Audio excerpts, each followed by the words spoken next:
I'm not teaching, I'm publicly learning. But hi and welcome to Learning for the Life in the UK test part 90, the Industrial Revolution. Maybe you get an explanation to the steam engine here, but it's on page 35. Why doing risk training? And if you participate in a risk training, that's at your own risk. So we were just talking about the Enlightenment, and because that led to Industrial Revolution. For example, were James Watts, did they use Watson's? It would be an entomologist. So it's just James Watts. The works of James Watts on steam power were important for the Industrial Revolution.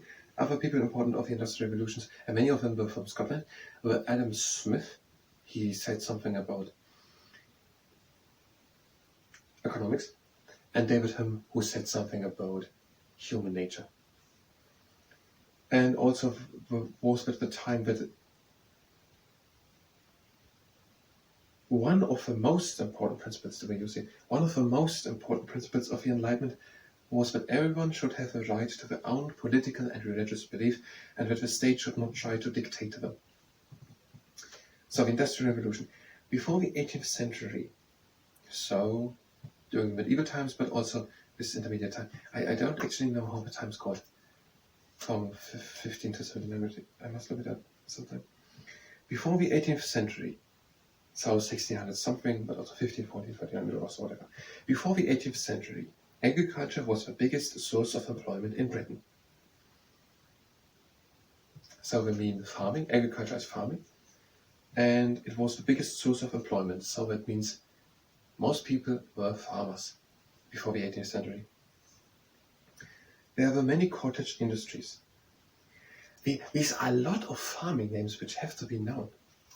I actually don't know exactly what is a cottage now, so in the way that they use it.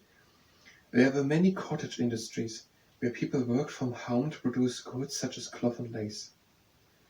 Okay, maybe I know exactly what it is. So there were many cottage industries where people worked from home to produce goods such as cloth and lace. I understand that a cottage is a house.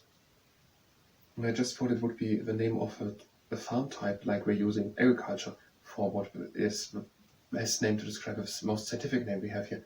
But we have also farmer, and we have crofts, and we have large flocks of sheep. You have to know that also, yes, okay, that is English. Flocks. Flocks is the herd of sheep.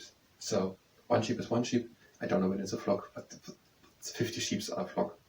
It's just a name for a group of flocks, for a group of sheep or cattle. No, I never heard that cattle were referred to as flocks. A group of cattle. But sheep are a flock. There were many cottage industries, so I understand it. Now, if you read on, where people worked from home to produce goods such as cloth and lace. Now, cloth is a textile. That is what people are wearing as clothes. That is made of wool, I guess, in the time, from these sheep. And lace. It must be something similar. Probably it's something similar made out of the wool of sheep. So let's say a cottage industry means it is a cottage, and that is a farmhouse or a hut in the country. It's a place where people live, it's a house, but it's not in the city. Something like that. And it sounds almost like a nickname, cottage industry. So that we are industry, but we're technically just people working from home. And they were sewing or something like that. Weaving, I guess would be right. Well, cloth and lace. Okay, let's take what we had here and then start with the string. And if you participate in it, it's very honest, I think I said it. So before the 18th century, most people were farmers, and many people worked from their cottages, and they were producing cloth or lace, whatever that is. Let's start with the strength. We're having our arms comfortable next to us, and we're having our hands from the fists, and we're bringing these fists down and up, and we're having 3 rules. The first rule is that we are stopping immediately as soon as we feel pain. The second rule is that we are going only as far as we can go with a little bit of effort. And the third rule is that we're not overdoing it. We don't want to exhaust the muscles, just to strengthen them. So with this, also last time.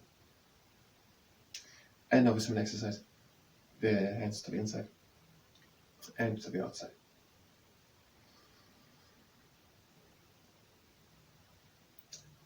And then, a short moment, over to the next exercise. We're bringing the arms out and we're bringing the flat hands down and up. And that exercise has the name the T-Rex in rolling.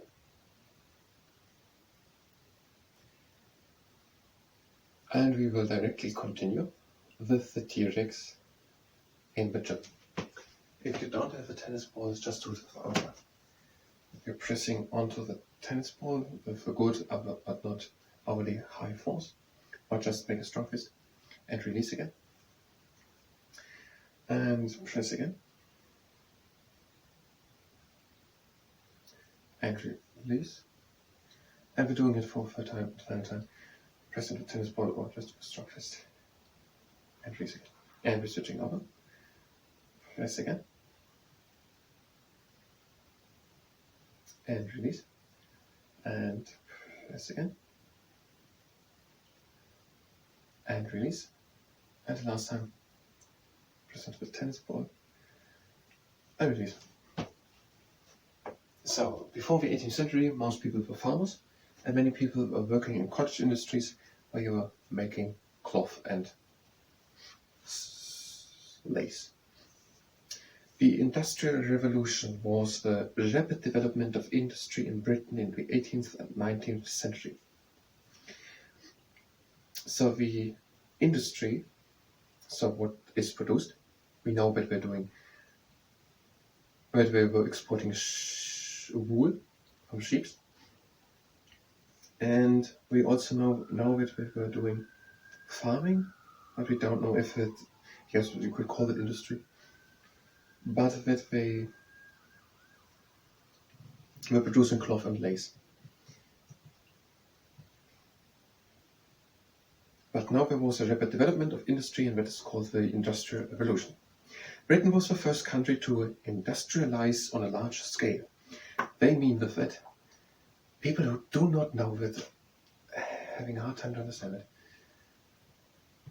And again, if they know it, they don't have to read it, and if they don't know it, can they draw their wealth out of this? So Britain was the first country, I guess it's in comparison to the European countries, but maybe to all in the world, but mostly now seen to the European countries. Britain was the first country to industrialize on a larger scale. They mean with that not just some people in Edinburgh or a few people in Glasgow and London were industrializing, or just one firm or something, but large scale. Basically, the whole country was industrializing. It happened because of the development of machinery and the use of steam power.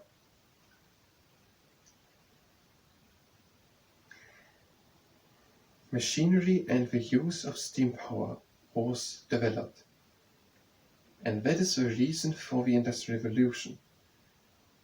Is it not rather so that it's not really important, but that the Industrial Revolution was done through machinery, development of machinery and the use of steam power? So, through and not because. It was possible because, and it happened through, but it was not done because. It happened because of the development of machinery and the use of steam power.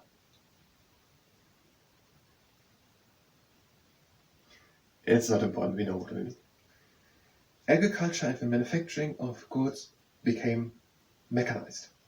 So, this industrialization in how Britain in the 18th and 19th century was possible because of the use of the development of machinery and steam power, and the agriculture and also the manufacturing of goods became mechanized. We know some goods for example, cloth and lace, which was done in cottages. So I guess in little private companies of 1 or 2 or 3 people.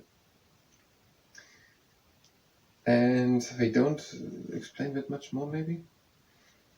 But they mean that now cloth and lace were done by machines in fabrics and not in cottage industries by one person sitting there and spinning or something like that.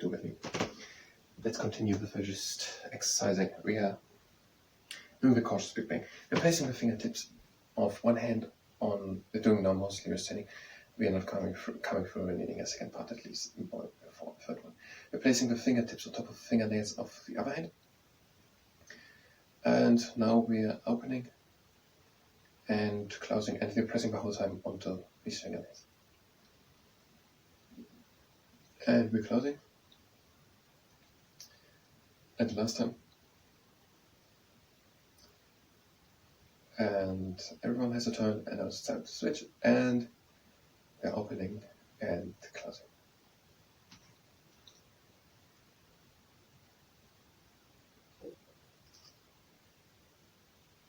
And we are opening and closing. Now to the frog, testing the water temperature. Every position, just have a stable and good stand. And yes, have a stable stand. Don't stand like this, you will just go from one leg to the other one or something like that. Actually, be shoulder wide apart. And bring the hands down and flare the fingers. The frog is testing the water temperature. And the frog is not so happy. The hands come again in with strong fist. But the frog is adventurous. And the frog tests again. And he still doesn't like it, and it brings the fist down.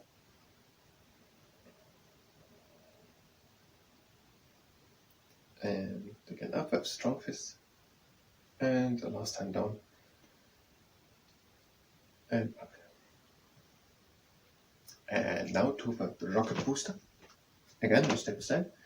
And we're having long and straight arms. You can flex also, if you actually are able to do it, the biceps or something, your muscles. But that's not really important. But don't flex the whole arm. You can more or less concentrate on flexing 1 or 2 muscles, but don't flex the whole arm.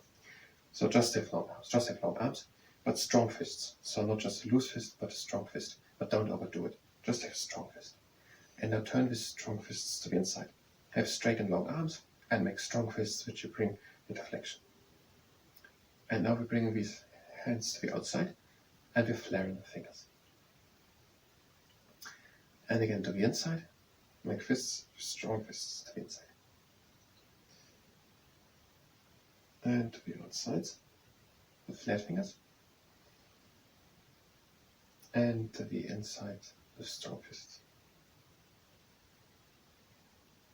And the last time to the outside, with flared fingers.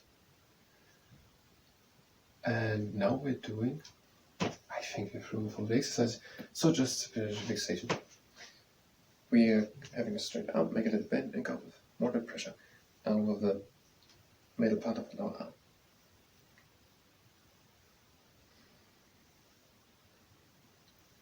And on the other side, bend in the elbow, and then with moderate pressure over the middle part of the lower arm.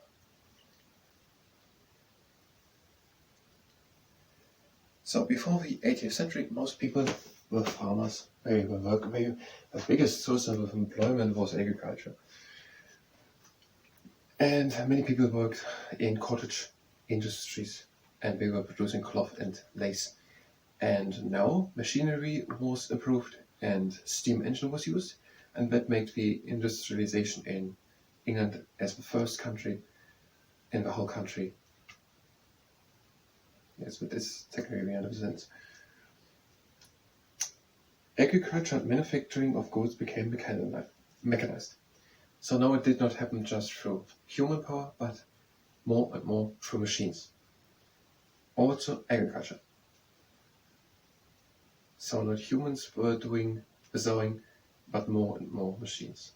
I'm not sure to what extent, but we're writing it.